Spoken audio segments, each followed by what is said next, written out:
Hello friends, நம்ம favourite சீரியல்லாம் அடுத்து என்ன சுவாரஸ்யமாக நடக்குது அப்படின்னு சொல்லிட்டு பார்த்தீங்கன்னா, இந்த தீபிகா இருந்துக்கிட்டு நம்ம அவங்கள பிடிச்சி கடிச்சு துடிச்சு அந்த மாதிரி என்னென்ன அவளுக்கு பண்ணணும்னு ஆத்திரம் இருக்கோ அது எல்லாத்தையும் ஒரே டைமில் ஒரே நாளில் அவங்கள முடிச்சு கட்டிடணும், நம்மளுடைய பல வருஷ கோவத்தை அவங்க மேலே ஒரே நாளில் காட்டிடணும் அப்படின்னு சொல்லிட்டு வெறி கொண்டு சுற்றிட்டு இருக்கா. அதுக்காகவே அந்த ஏற்காடுக்கு இவளும் ஏதோ ஒரு கேஸ் விஷயமா வரேன் அப்படின்னு சொல்லிட்டு அங்கே இருக்கிற போலீஸ்கிட்ட பேசி இங்கே செட்டில் ஆகிட்டா. அதுக்கப்புறம் அவங்க 2 பேரும் எங்கே போகிறாங்க வராங்கன்னு தெரியலையே அப்படின்னு சொல்லிட்டு ரோட்டில் நின்று பார்த்துட்ருக்கா. ஒருவேளை இந்த பக்கம் வருவாங்களோ அப்படின்னு சொல்லிட்டு அதே மாதிரி அவங்க 2 பேரும் அப்படியே ஜோடியாக அந்த ஜோடி புறா சுற்றினுக்குள்ளேயும் அந்த மாதிரி சுற்றிட்டு வராங்க. அதை பார்த்த நம்ம தீபிகா ஐயோ அவங்க தான் பிடிங்க பிடிங்க அப்படின்னு சொல்லிட்டு ஜீப் எடுத்துகிட்டு வேகமாக இவங்க இந்த பக்கம் வர நம்ம மல்லியும் விஜயும் சந்தோஷமாக வேகமாக இந்த பக்கம் போயிட்டுருக்காங்க. ஆனால் திடீர்னு என்னாச்சோ தெரியல, நம்மளை ரொம்ப நேரமும் ஏதோ கார் ஃபாலோ பண்ணுற மாதிரி இருக்குங்க அப்படின்னு சொல்லிட்டு நம்ம மல்லி சொல்ல, என்ன மல்லி ரோடுனா 1000 பேர் வர செய்வாங்க போக செய்வாங்க, அதனால நம்ம ஃபாலோ பண்ணுறாங்கன்னு சொல்ல முடியுமா சொல்லு அப்படின்னு.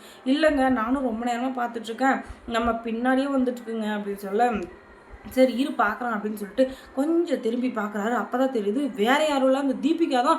ஐயோ மல்லி, அந்த தீபிகா நம்மளை இங்கேயும் தேடி வந்துட்டா, ராட்சசி, இவளுக்கெல்லாம் வீட்டில் வேலை வெட்டியே இருக்காதா, எப்போ பார்த்தாலும் நம்மளவே ஃபாலோ பண்ணிட்டாள், இவளுக்கு என்ன தான் பிரச்சனைன்னு தெரியலையே அப்படின்னு சொல்லிட்டு பயங்கர டென்ஷனான நம்ம விஜய் இருந்துக்கிட்டு அந்த இடத்துல ஓரங்கட்டலான்னு தான் பார்க்குறாரு. ஆனாலும் வேண்டாம் வேண்டாம், இவ நம்மளை ஏதாச்சும் சும்மானே வம்பு கிழுப்பா, வந்த இடத்துல பிரச்சனை எதுக்கு, அதுக்கப்புறம் நம்மளை இங்கேயே ஜெயிலில் தூக்கி வச்சுட்டான்னு வச்சுக்கோங்களேன், நம்ம வந்த சந்தோஷமே போயிடும். ஏன்னா முக்கியமாக வெண்பம் எங்கே கூப்பிட்டு வந்திருக்கோம், அவளுக்கும் மூடு ஸ்பாயில் ஆயிரும், நம்ம வேகமாக போயிடலாம் அப்படின்னு சொல்லிட்டு ரொம்ப ஃபாஸ்ட்டாக போகிறாரு நம்ம விஜய். அட குறுக்கு மண்டைகளா, என்கிட்டே இது பண்ணுறதுக்காக ஃபாஸ்ட்டாக போகிறீங்களா அப்படின்னு சொல்லிட்டு இன்னும் வேகமாக போகிறாங்க. நம்ம தீபிகாவோட ஜீப்பும் அந்த போலீஸ்காரங்க எல்லாரும் பிடிங்க பிடிங்க பிடிங்க அப்படின்னு சொல்லிட்டு அவங்க ஒரு கத்திக்கிட்டு போக மல்லிக்கு ஒரு டென்ஷன், ஒரு பதட்டம், ஒரு குழப்பம். அந்த இவருக்கு ஒரு எப்படி சொல்கிறதுனா, ஒரு நம்மளை யாராச்சும் ஒருத்தர் தொத்த வராங்க, அடிக்க வராங்க, பிடிக்க வராங்கன்னா நமக்கு ஒரு இது இருக்குல்ல பதட்டம், அந்த பதட்டத்துலேயே போயிட்டுருக்காங்க. ஃபாஸ்ட்டாக போங்கன்னு சொல்ல விஜய் இருந்துக்கிட்டு சரி மல்லி அவகிட்ட தப்பிச்சா போகுதுன்னு சொல்லிட்டு அவர் ஒரு பக்கம் ஃபாஸ்ட்டாக போக இன்னும் வேகமாக அந்த ஜீப் படான்னு ஒரு மோதி பின்னாடி அப்படியே 4 பெல்ட்டி அடித்து அண்டர் பெல்ட் அடிக்கிறாங்க இந்த சைடில் போய். ஏன்னா அந்த அளவுக்கு வேகமாக வந்திருக்கு இந்த ஜீப்பு. அதுக்கப்புறம் மலைக்கு ஓரத்தில் போய் ஒரு கல் இடுக்கில் மாட்டிகிட்டு இருக்காங்க. ஒரே 1 இன்ச்சு தாங்க, அந்த 1 இன்ச்சு உள்ளே போனாங்கன்னா அவங்க கீழே விழுந்துருவாங்க.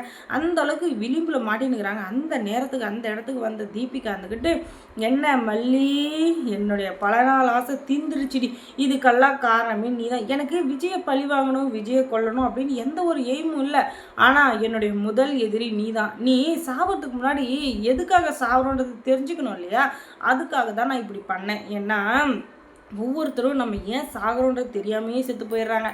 அதனால அவங்களோட ஆன்மாத்தை ஏன்னா சொல்லுவாங்களே, கடைசி ஆசை நிறைவேறாமல் செத்து போயிட்டான் அப்படின்னு சொல்லிட்டு, அந்த மாதிரி எதுவும் உனக்கு இருக்கக்கூடாது இல்லையா, அதனால தான் நீ ஏன் சாக போகிறான்றதை இப்போ சொல்கிறேன் பாரு அப்படின்னு சொல்லிட்டு ஒரு இது சொல்ல வைக்கிறாங்க.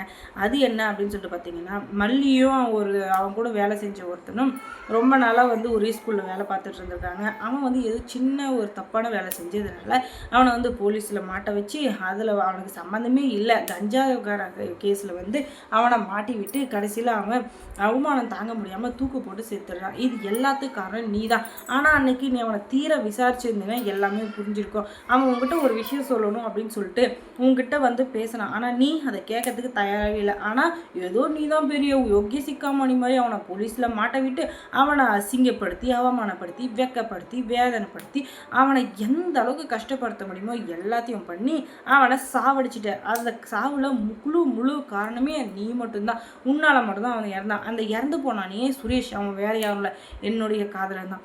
அவனுக்காக தான் நான் வாழ்ந்துட்டு இருந்தேன், அவனுக்காக தான் நான் போலீஸ் ஆனேன். அவன் ஒரு டீச்சர், நான் ஒரு போலீஸ், ஆக மொத்தம் 2 பேரும் ஒரு கவர்மெண்ட் எம்ப்ளாயி ஆகி கடைசியாக கல்யாணம் பண்ணிக்கிட்டு சந்தோஷமாக வாழணும்னு நினச்சோம். ஆனால் எங்களுடைய கனவை கெடுத்த நீ உயிரோட இருக்கவே கூடாது டி அப்படின்னு சொல்லிட்டு அவள் கையை ஓங்கி மிதிக்கிறாங்க. ஆனால் அதுக்குள்ளே நம்ம விஜய் பதறி அடித்து மேலே விழுந்து வந்துடுறாரு. என்னதான் இருந்தாலும் ஆம்பளைங்களுக்கு வில் பவர் கொஞ்சம் அதிகம் இல்லையா, அதனால் அதுக்கப்புறம் மல்லியை காப்பாற்றுறான்னு போகிறப்ப மல்லியை விஜயை சேர்த்து தள்ளிவிட பார்க்குறா இந்த ராட்சசி. ஆனால் அந்த இடத்துலேருந்து அவங்க தப்பிச்சாங்களா இல்லையா அப்படின்றத நீங்கள் தெரிஞ்சுக்கணுன்னா நம்ம சேனலை சப்ஸ்கிரைப் பண்ணுங்க. அதோட பக்கத்தில் இருக்க அந்த பெல் ஐக்கானையும் கொஞ்சம் கிளிக் பண்ணி விடுங்க. தொடர்ந்து இந்த சேனலுக்கு சப்போர்ட் கொடுங்க. ரொம்ப இன்ட்ரெஸ்டிங்காக போகணுன்னா முதல்ல சப்ஸ்கிரைப் பண்ணிட்டு பாருங்கள். தேங்க்ஸ் ஃபார் வாட்சிங்.